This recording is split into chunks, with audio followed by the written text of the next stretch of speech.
అందరికీ నమస్తే అండి. రాజకీయాల్లో పొలిటీషియన్స్ నాయకులు ప్రత్యర్థులకు వార్నింగ్ ఇవ్వడం కామన్, సహజమే. సో కొంతమంది ఎవరైనా వార్నింగ్స్ ఇస్తున్నప్పుడు దాన్ని రీల్స్గా చేసుకునో సోషల్ మీడియాలో ప్రమోట్ చేసో వైరల్ చేసో దానికి ఎలివేషన్స్ ఇవ్వాలి. ఎలివేషన్స్ అవసరం. ఎలివేషన్స్ ఇస్తేనే అది రాజకీయ ప్రత్యర్థులకు ఎక్కడ తగలాలో అక్కడ తగులుతుంది. కానీ కొంతమంది మాట్లాడేటప్పుడు ఎటువంటి ఎలివేషన్స్ అక్కర్లా, స్ట్రైట్గా మాట్లాడిన వెంటనే అవతలోడి దగ్గరికి వెళ్ళిపోద్ది, ప్రత్యర్థికి గుచ్చుకుంటుంది. అందులో పవన్ కళ్యాణ్ గారి దిట్ట.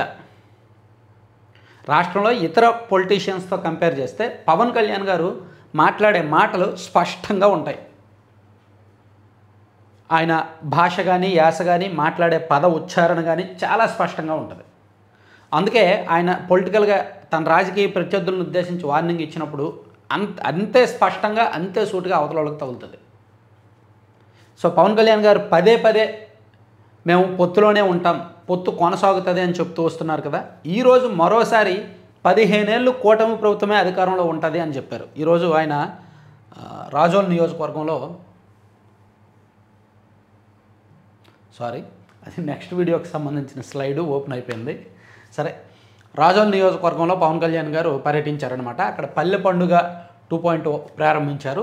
6,787 కోట్లతో గ్రామాన పల్లె పండుగ 2.0 అంటే రాష్ట్ర వ్యాప్తంగా గ్రామీణ ప్రాంతాల్లో మౌలిక సదుపాయాల కల్పనకు 6,787 కోట్లతో నిర్మాణ పనులను పవన్ కళ్యాణ్ గారు ఈరోజు రాజోలు నియోజకవర్గంలో ప్రారంభించారు. ఈ సందర్భంగా ఆయన వైఎస్ఆర్ కాంగ్రెస్ పార్టీని ఉద్దేశించి స్పష్టంగా కొన్ని వార్నింగ్స్ ఇచ్చారన్నమాట. సో మీరు వైసీపీ వాళ్ళు సోషల్ మీడియాలో ఇప్పటికీ కూడా రెచ్చిపోతున్నారు. సో మీరు మళ్ళీ వాళ్ళు రావడం అసాధ్యం. వైఎస్ఆర్ కాంగ్రెస్ పార్టీ వాళ్ళు మళ్ళీ రాష్ట్రంలో అధికారంలోకి రావడం అసాధ్యం. ప్రజాక్షేత్రంలో ఓటు అనే ఆయుధంతో ప్రజలు బుద్ధి చెప్పినా వైసీపీ నాయకుల్లో మార్పు రావడం లేదు. వాళ్ళ బూతులు మారడం లేదు, వాళ్ళ బుద్ధి మారడం లేదు. 2029లో మళ్ళీ మేమే వస్తాం, అంతు తేలుస్తాం అని సామాజిక మాధ్యమాల్లో ఇష్టానుసారం రెచ్చిపోతున్నారు. వైసీపీ నాయకుల తీరుపై పిఠాపురంలో ఒకసారి మాట్లాడాను, మరోసారి చెప్తున్నాను. నోరుంది కదా అని ఇష్టానుసారం పిచ్చి ప్రేలాపనలు పేలితే పర్యవసానాలు చాలా తీవ్రంగా ఉంటాయి. 2029లో మళ్ళీ మేమే వస్తామని కలలుగంటున్న వైసీపీ బ్యాచ్కు రాజోలు గడ్డ నుంచి ఒకటే చెబుతున్నా, మీరు రారు, అలాంటి ఆశలు పెట్టుకోకండి, అవి జరగవు. రాష్ట్రంలో మరో 15 ఏళ్ళు కూటమి ప్రభుత్వమే అధికారంలో ఉంటుంది. కోనసీమ ప్రాంతంలో కొబ్బరి చెట్టును ఇంటికి పెద్ద కొడుకులా చూసుకుంటారు. కూటమి ప్రభుత్వాన్ని మీ పెద్ద కొడుకులా కాపాడితే ఆ పెద్ద కొడుకే మీకు భవిష్యత్తు ఇస్తాడు అని ప్రజలకు చెప్పాల్సింది చెప్పారు. వైసీపీ వాళ్ళకి ఇవ్వాల్సిన వార్నింగ్ కూడా ఇచ్చారనమాట.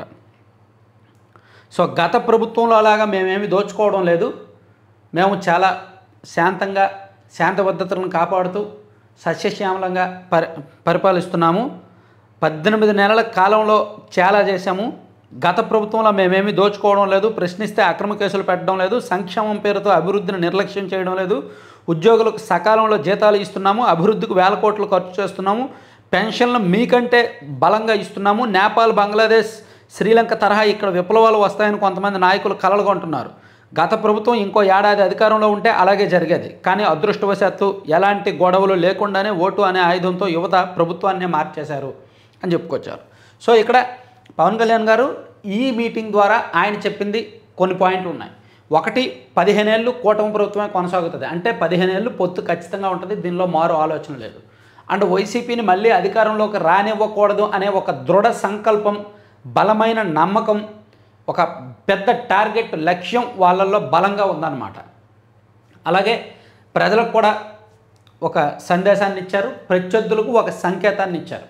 అలా ఈరోజు మీటింగ్లో పవన్ కళ్యాణ్ గారు కాస్త అగ్రెసివ్గానే మాట్లాడారు, దూకుడుగానే మాట్లాడారు. ఎందుకంటే అక్కడ జగన్మోహన్ రెడ్డి గారు వైసీపీ నాయకులు పదే సోషల్ మీడియాలో వార్నింగ్లు చెప్తుండటంతో కాస్త విసుగొచ్చిందేమో.